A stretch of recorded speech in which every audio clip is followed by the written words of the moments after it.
Right, before I start, I just want to introduce myself. Some of you will know me as Jonesy, some of you might know me as Simon. Okay, some of you won't ever have heard of me, and maybe never will. Okay, I'm nobody. I am just another human being in the same way you are. Okay, I'm not a doctor, I'm not a nurse, I'm not anything exciting like that.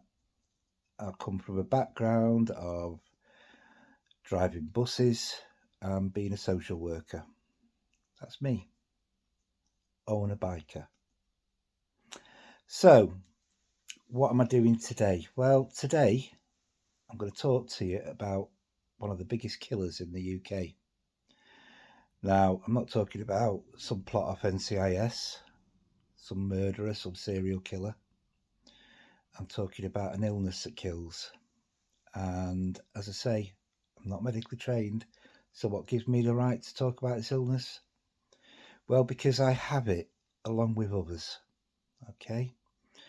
And it's affected my life and that of my family in a huge way for a long time. Now, when we're talking about the real worst killers in the country, we could be looking at heart disease, we could be looking at asthma, we could be looking at cancer, kidney disease, liver disease. All of those things kill people. But today we're going to talk about diabetes, or rather I am, and if you can be bothered, you're going to listen to it. So, diabetes, what do people generally know about it? Well, they know there's two types of diabetes generally. There is type 1, which I'm not being treated for. I may have, but I may not have, but I've got no expertise of at all. So when I'm talking about myself, I won't be talking about that. However, I'm not just going to talk about myself. I'm also going to talk about my brother, Robert. Robert was a 35-year-old blokey with an 8-year-old son who died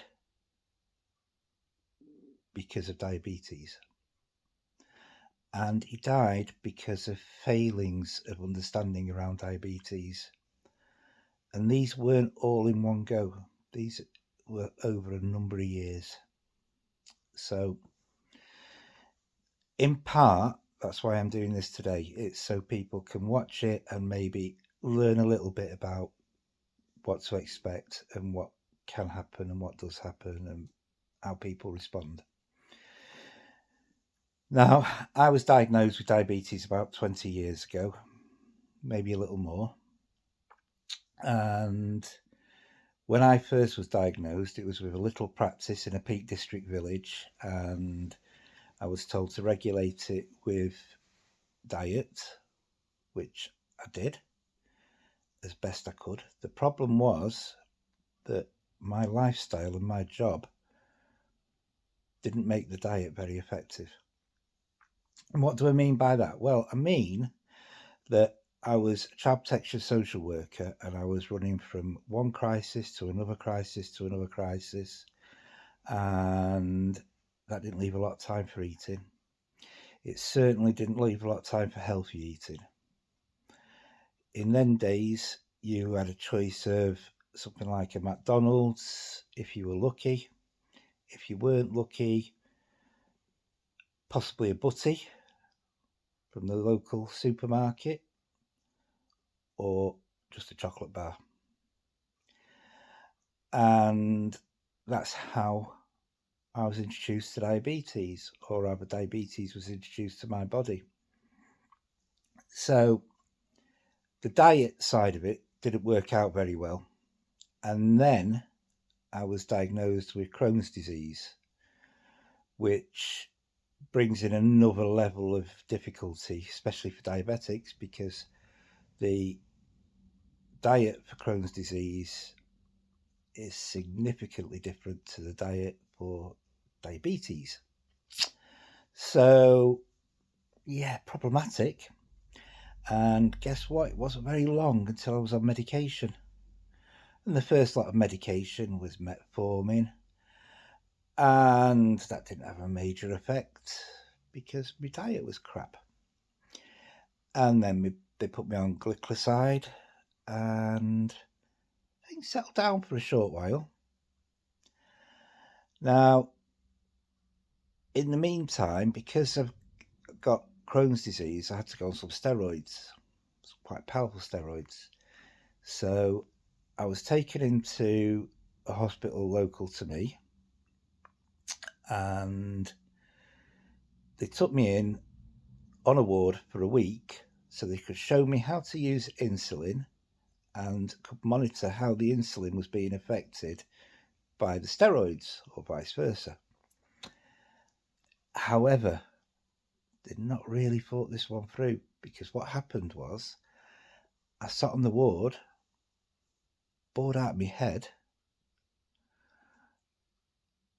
reading the same things over and over again, not being able to afford the pay-per-view TV.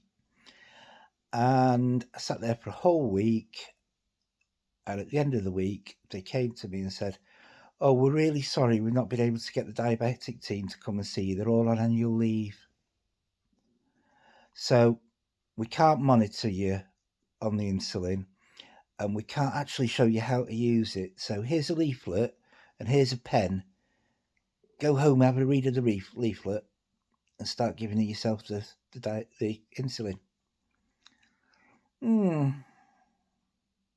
I did it, and I hated it, and it was scary. I knew that insulin could kill you if you took it wrong. I knew that I could get a hypo really easily. I knew that if I was on my own and had a hypo, that could have severe effects. That could lead to you passing out, you're going into a diabetic coma, and it could lead to death. Didn't know much more than that. Didn't have much support. So I muddled on for a few weeks while I was on the steroids, and as soon as I came off the steroids, I came off the insulin. And I went back on glycoside and beta blockers and various other meds. And my blood sugars would go up and up. And at first, they were in the high 10s, so 9, 10. Then they were in the mid-teens, 14, 15, 16. Then they were in the high teens, 18, 19, 20. Then they were in the high 20s, 28, 29. And eventually I was driving to work in Wolverhampton one day, and I felt unwell, significantly unwell. Ended up in the local A&E, miles from home, and was told that my blood sugars were 36. And that's why I was feeling pretty naff. So at that point, I was put on insulin full time. And on this occasion, I had a diabetic nurse who was a good bloke and showed me some ways of taking the insulins. I had 2 different types of insulin, and that was how I was going to live the rest of my life, sticking needles in myself every day. Now, I'm not a wuss, but I know that people don't particularly like needles. I didn't particularly like them, but I wasn't scared of them. So I just thought, well, it's one of them things, going to have to get on with it. So there I am, still trying to use a bit of diet, still trying to keep my weight down. As you can see, not that successful on that one. And carried on using insulin. Now, while all this was happening to me, my brother was initially very obese. He was at one point around 28 stone. And then overnight, he lost 18 stone. And when I say overnight, I'm talking about a period of about 3 or 4 months.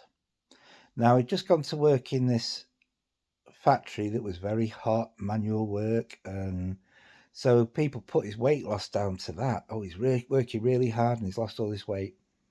Didn't think of anything else. But in the meantime, he's getting more and more aggressive with people. He's getting nastier.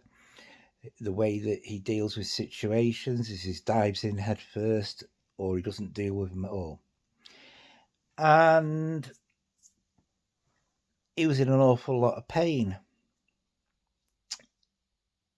And what he did was he turned to cannabis to deal with that pain. Now, some of you go, oh, drugs.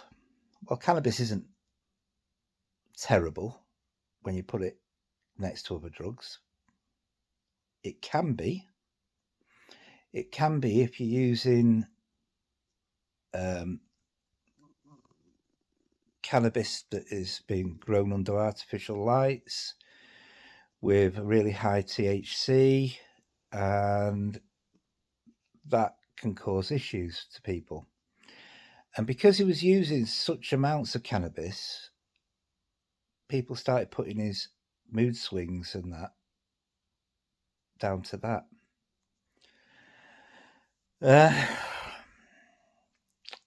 With hindsight, I did. With hindsight, I thought that he was getting paranoid due to his drug use. I was suspecting he was using other drugs. I started looking at him and thinking that he'd got bulimia because he'd be being sick all the time, and all this weight had come off. He'd got skin hanging down over his belly where the weight had gone, but the skin hadn't shrunk to fit his body. But he was still active, he was still playing football, he was still doing all the other things that he liked doing, he was getting out there, he was going from job to job, but at least he was working. He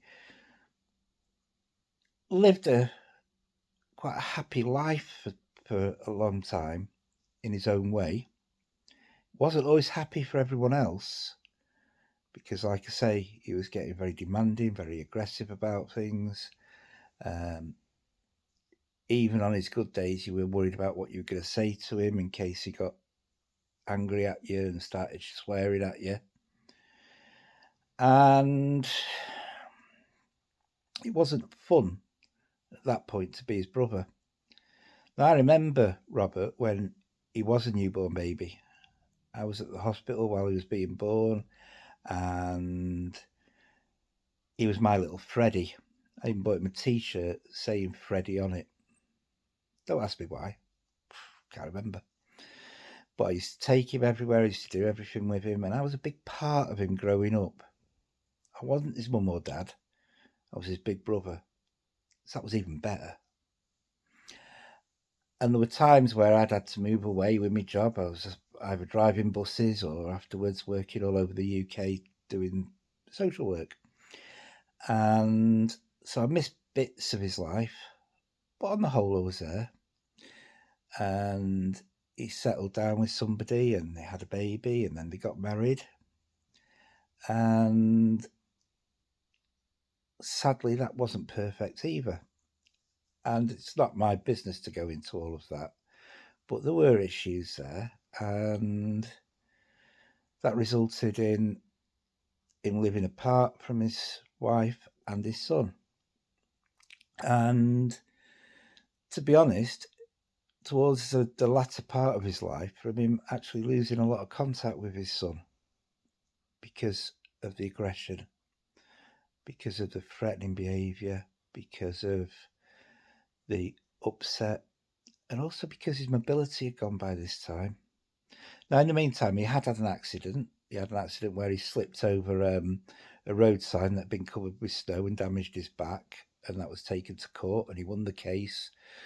But because by that point he wasn't working, I think he got £2,000 payout. And really, his back injury was one of the indicators of how his life was going. He really, really wanted to work. He went and got his cards for going on building sites. He got asked to help teach people at the local college do plastering. He, and he was trying his best, but he couldn't physically deal with it. Excuse me.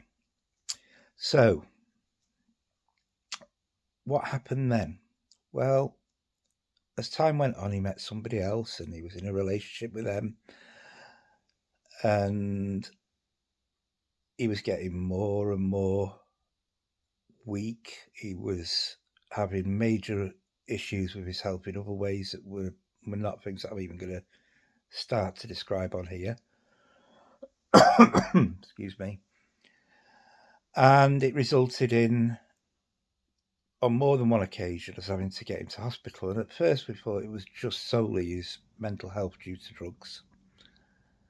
And we did everything we could to get him to hospital. We had the police out. They weren't interested. We had ambulance service out. They weren't interested, or they couldn't do anything. We had GPs on the end of phones but refusing to come out because they were too busy. And it went on and on and on. And eventually the ambulance service started saying, no, he's really not well. We're going to have to get him to hospital. And the first time he didn't have much choice because he was bedridden. He was hallucinating. He threatened to shoot me with a gun that he didn't have. He really was in a bad place. And there was a lot more to it than that again, I won't go into. And eventually we managed to get him into an ambulance and get him to hospital. Now, this is where the next level of problem started. Because at this point, he got into hospital and his blood sugars were 48. At 50, we were told you die. And it was doing damage to his kidneys. Now, when your kidneys are damaged, that can cause all kinds of issues. But one of the things is, again, it affects your mental health. It affects your ability to see things clearly, to make rational decisions or anything like that. All of this was ignored by the hospital staff. He was put on a ward, and because he was seeming to be aggressive, he punched his telly, he was shouting at the nurses, and he threw some orange juice at one of the nurses out of a cup, like that, and it went over this nurse's uniform. So they decided to do an assessment with him on the ward, and a doctor came along and said, what day is it? And because he knew the day, he got capacity. He couldn't answer any other questions, but he told them what day it was. So that was capacity. So he went, I'm going home now. And off he toddled home. And this happened 2 or 3 times, to the point where we had a real fight trying to get him to hospital. And on one occasion, we actually got him sectioned under the Mental Health Act. We had to get a doctor out, we had the police out, we had the ambulance out, we had social workers on the end of the phone. We'd already had a big meeting with social care where they were making promises to do this, that and the other, which they never, ever did. And we got him sectioned, we got him in the ambulance took him to hospital. The A&E staff lost the paperwork. So between going from A&E up onto the ward, there was no evidence that he'd been sectioned. So the moment he starts moaning at the staff and, I won't want to be here and all the rest of it, they got a junior doctor on the ward to assess him. This time he didn't know what day it was, but he knew his name was Robert. Oh, you've got capacity. He signed himself out. I went home in the hospital gowns. And the next time we got him in hospital, I thought, well, we're not having this. So I spent, along with one of my best friends and the biggest support I've got, we spent hours on the phone to the mental health team at the hospital, and they agreed to go and give him a proper assessment. They agreed he really needed an assessment, and they were going to assess his mental health so they could then hopefully put a DOLS on him, keep him in the hospital, and have time to assess his physical health, which was now failing him to the extent that he could barely move, he couldn't get in a car on his own, he was shuffling around, and again, other things I'm not even going to start to go into. And the mental health worker went up to the ward, told the ward staff that he was going to see Robert next, but he got one more patient to see in the meantime. So because Robert had been a bit of a pain in the ass again on the ward, they decided to get another junior doctor to assess him before the mental health team could. And they went and assessed him, and I think on this occasion he knew how old he was. And they said, oh, he's got capacity. So he signed himself out, got a friend to pick him up because we wouldn't, and got home, had an appointment with the GP a couple of days later. The GP knew how bad he was, told him he was going to die, but said, well, it's Christmas, there's not much more I can do for you. I'll see you after Christmas if you survive. He didn't. He didn't survive. What happened was that I'd been away for the weekend, came back. My mum and dad had been trying to contact him all day. He'd answered the phone once and told them to effing leave him alone and all the rest of it. I ended up trying to break in myself.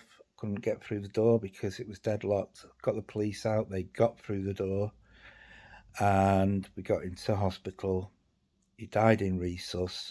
I went in with my dad, held him just after he died, felt the sweat on him, and then I had to go home and tell my mum that her son had died and listen to the sounds that came from her throat, from her heart. A time I will never, ever, ever forget. And on that occasion, I'm no fan of the police, but on that occasion, it was the armed response team that had come out, and they were amazing. And they did everything they could. The staff in the hospital did all they could in resus, but he'd already been let down by other hospital staff, by his GP, and by all the diabetic teams and workers that had seen him over the years. We then had his funeral. I spoke and organised his funeral, and then we had to wait for the inquest. It turned out there wasn't an inquest. They decided that it was clear that he died of ketone acidosis due to the diabetes and that he was type 1 diabetic. Well, he'd been treated, if you can call it being treated, as type 2 diabetic for years. He, again, had been given insulin pens and no idea how to use them. I had to teach him how to use an insulin pen because the hospital failed to do so. His GP failed to get him referred to get it done. I had to tell him how to monitor his insulin, how to monitor his bloods, because they failed him.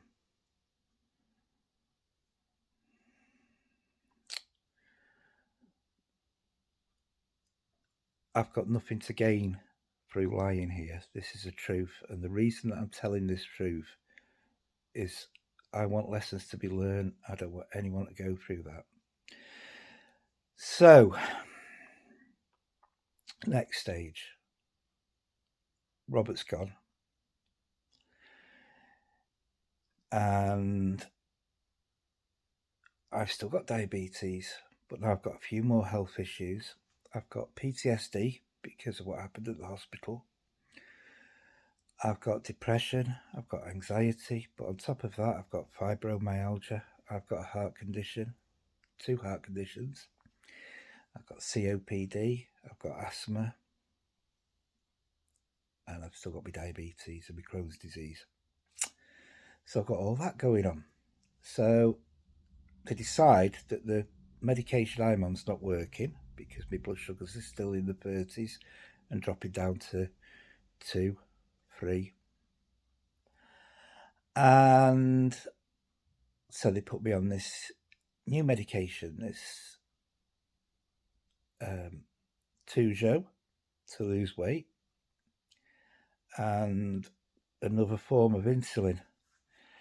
So I had to wait for the new form of insulin to be agreed by my GP as well as the hospital, and then to get the prescription out, and then for the local pharmacies to get the prescription in. And it was a bit of a battle. But eventually, with lockdown as well, not being able to attend appointments and that, I managed to get onto it and got it all ready to use. And I got a diabetic nurse that was supposed to phone me every week, but phoned me when she did, which wasn't every week. And I phoned her and said, look, I've got all the meds here. I need to get to know how to use them. A week later, got another phone call back. All right, yeah, we'll sort it out. I'll ring you on Friday. So Friday came and I managed to ring her because she didn't ring me. And by this time, my blood sugars, I think, were 33, 34. And like I said, one of the side effects of diabetes when your blood sugars are high is that you can sound fractious, you can sound aggressive, you can sound like you're completely pissed off with somebody. Now, in your head, you're not. In your head, you've got no intention of sounding that way. In your head, you believe you are reacting in a really calm, placid manner. It's not what other people see, because you're shaking like a leaf, you're feeling sick as a dog, you're feeling like you're the most anxious creature on this planet, but you're still communicating with somebody, or you're trying to.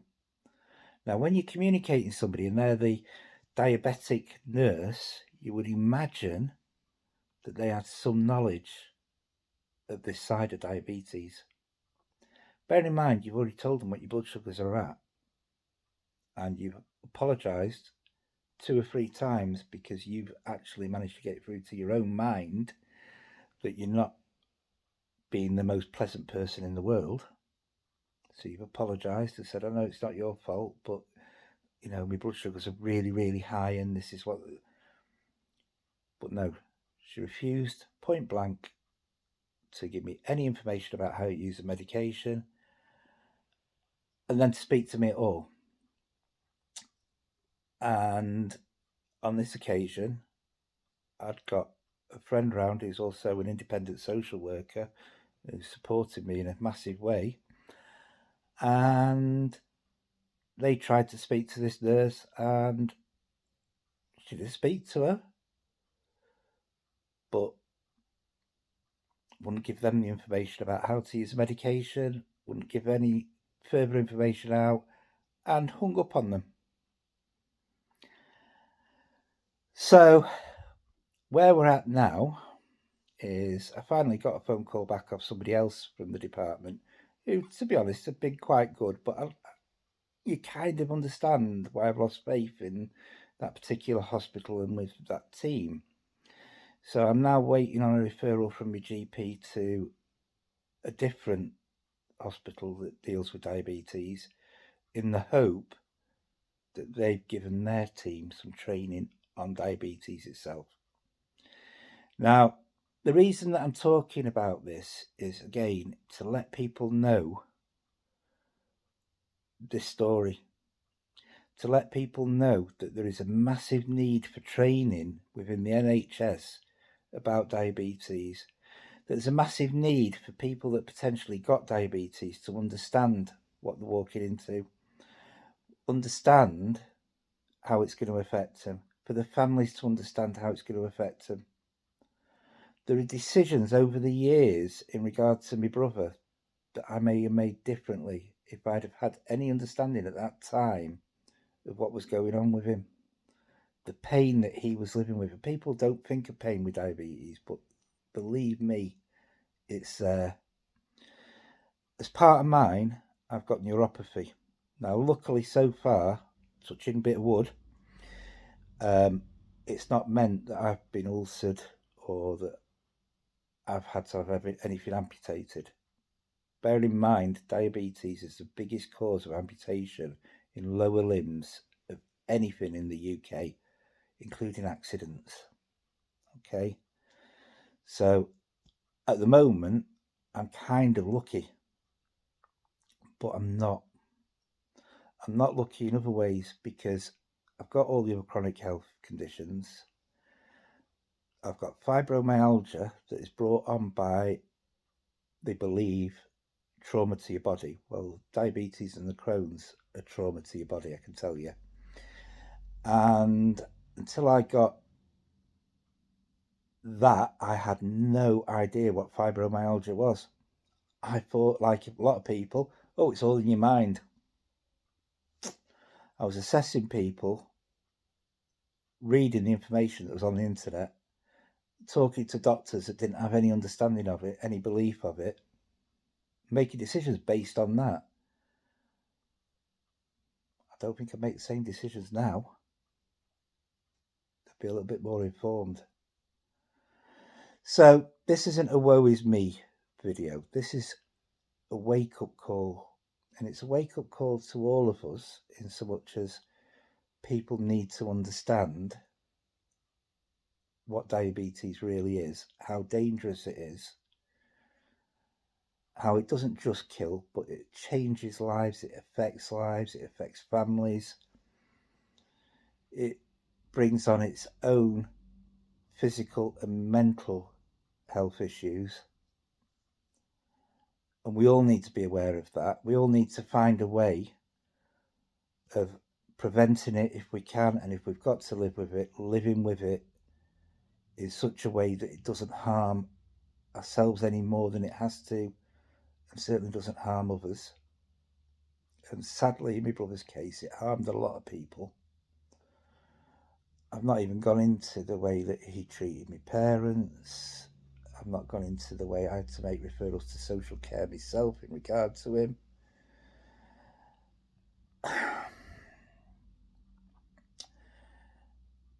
It's not an easy thing to talk about, but people need to be aware of that. But the other side to it is that the staff dealing with it need to be aware of it. They need to know how diabetes affects people. They need to know when somebody's brought into A&E that just checking the blood sugars, going, oh, it's a bit high at the minute, isn't good enough. That they need to be looking at the reasons it's high. They need to be looking at ways of bringing it down, looking whether it's done any permanent damage to the body, whether it's doing any damage to the mind, to the thought processes, to the way that they're socially and physically dealing with people, to looking at if it's causing vulnerability that should be being addressed by social care within the home, whether that person's diabetes is affecting the mind that much that they need to have a mental health worker, whether they're then having to use things like cannabis to monitor and to not monitor, to as an analgesic to try and combat the pain, and if so, whether they need support with that as well. All of those things are so important for families to be aware of, for individuals to be aware of, and for the professionals to be aware of. And when you let one person down, you're letting countless others down as well. And if you're a professional, you're letting yourself down. Anyway, if you've managed to sit here watching this for the last 35 minutes, thank you. I hope it gives some people a bit of insight, and maybe people will deal with things a little bit different when they're dealing with something like diabetes or any of the chronic health conditions that are so prevalent in today's society. Thank you again for watching.